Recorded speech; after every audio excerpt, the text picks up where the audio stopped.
मनुष्य की चेतना के विस्तार और विकास के संबंध में सबसे महत्वपूर्ण योगदान भगवान शिव ने विज्ञान भैरव तंत्र की 112 ध्यान की विधियों के माध्यम से दिया। यह तांत्रिक ग्रंथ विज्ञान भैरव तंत्र दुनिया का सर्वाधिक अद्भुत ग्रंथ है। इसमें कुल 112 ध्यान की विधियां, सिर्फ 112 सूत्र हैं और इन 112 सूत्रों को सिर्फ एक पन्ने में लिखा जा सकता है। 112 सूत्रों को इतने छोटे छोटे विस्फोटक सूत्र हैं। लेकिन ध्यान के संबंध में आज तक पृथ्वी पर जो कुछ कहा गया है, आज तक उन 112 विधियों के अलावा आज तक कुछ भी नहीं कहा जा सका है। इसलिए संपूर्ण मनुष्य जाति भगवान शिव के विज्ञान भैरव तंत्र की इन 112 विधियों के लिए चिर ऋणी रहेगी।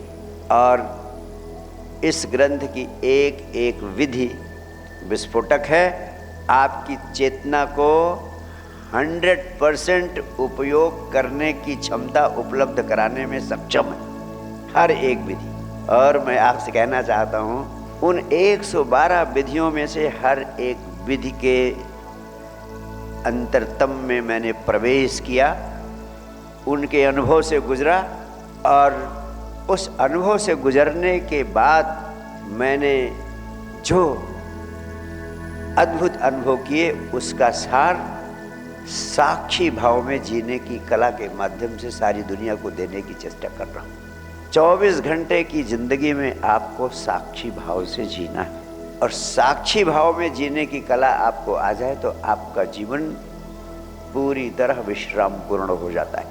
साक्षी भाव को मैंने इसलिए चुना क्योंकि भगवान शिव की संपूर्ण 112 विधियों में एक ही चीज है जो सब में कॉमन है। उन सारी 112 विधियों में एक चीज है जो सब में कॉमन है, या दूसरे शब्दों में कहे, इन सारी 112 विधियों की प्राण, इन सारी 112 विधियों की आत्मा, उसे अगर एक शब्द में व्यक्त करना हो तो वह है साक्षी भाव।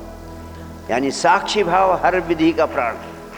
और आप हैरान होंगे कि भगवान बुद्ध ने जो सबसे महत्वपूर्ण योगदान मनुष्यता को दिया, उस योगदान का सार है ध्यान की एक विधि जिसका नाम है विपस्सना।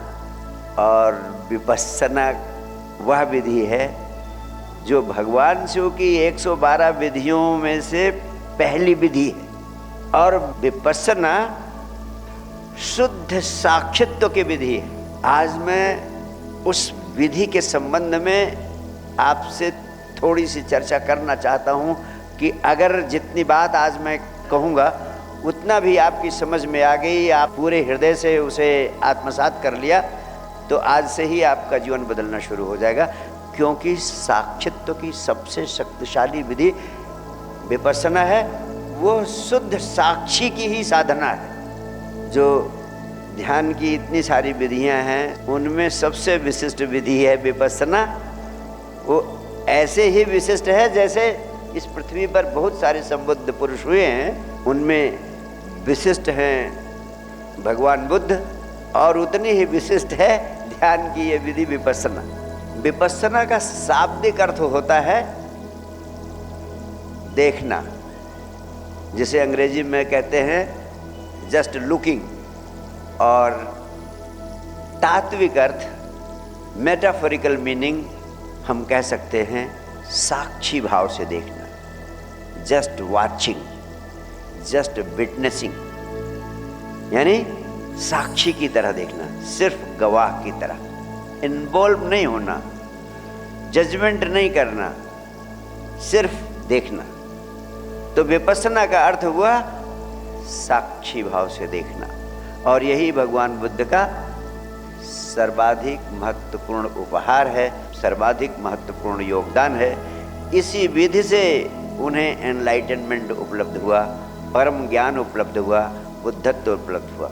और फिर भगवान बुद्ध ने इस विधि को जिस तरह मनुष्यता को दिया, उसके बाद हजारों लोग बुद्धत्व की अवस्था को इस विधि के माध्यम से उपलब्ध हो चुके हैं, हजारों लोग। और यह विधि सबसे उपयोगी होगा अगर इस विधि का प्रयोग प्रातःकाल सूर्योदय के पहले आधे घंटे से 1 घंटे के लिए किया जाए।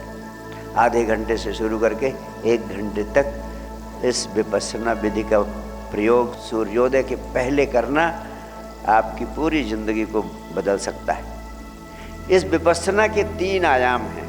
पहला आयाम है अपने शरीर की क्रियाओं के प्रति, अपने विचारों के प्रति और अपने भावनाओं के प्रति साक्षी भाव से देखना, यानी शरीर के प्रति साक्षी भाव, माइंड के प्रति साक्षी भाव और हृदय के प्रति साक्षी भाव। शरीर के प्रति साक्षी भाव का अर्थ है शरीर की जो क्रियाएं आप करते हैं उनके प्रति साक्षी भाव से जाग जाना।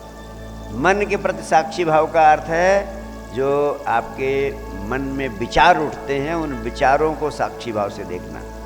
हृदय के प्रति साक्षी भाव का अर्थ है आपके हृदय के जो भाव हैं, जैसे प्रेम है, करुणा है, घृणा है, ईर्ष्या है, जब ये भाव उठे आपको, कभी क्रोध उठा आपको, उसे साक्षी भाव से देखो कि मेरे भीतर क्रोध उठ रहा है। ये पहला आयाम है कि बॉडी, माइंड, हार्ट, शरीर, मन और हृदय के प्रति साक्षी भाव से देखना।